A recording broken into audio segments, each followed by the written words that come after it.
அந்த கனிகள் புலப்படுகிறதுனாலே நீ என்னுடைய சீஷன், நீ என்னுடைய பிள்ளை, நீ கிறிஸ்தவன் என்பதை உலகம் அறிந்து கொள்ளும்.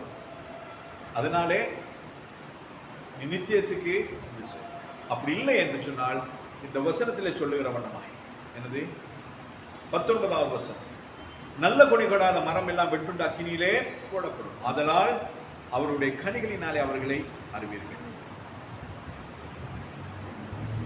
என்று சொல்லி ஆண்டவர் திட்டமும் தெளிவுமாய் சொன்னார். நல்ல கனி கொடாத மரம் எல்லாம் வெட்டுண்ட அக்கினியிலே. அப்ப நாம் கனி உள்ளவர்களாய் ஆண்டவர் வச்சு ஏற்கனவே கனியை வச்சிருக்கு. அந்த கனியை நாம் என்ன செய்யறது இல்லை, வீட்டில் பணம் வாங்கி வச்சுட்டு சில நேரம் அப்படியே வச்சிருவீங்க. ஆனால் அடியில் உள்ள பணம் சில நேரம் ஆயிரும், கெட்டு போய் அந்த பழம் மேல உள்ள பழத்தையும் கெடுத்துடும். அது போல இருக்கும். நம்ம கனிகள் எப்பயுமே விரட்டி பார்த்துட்டு இருக்கணும்.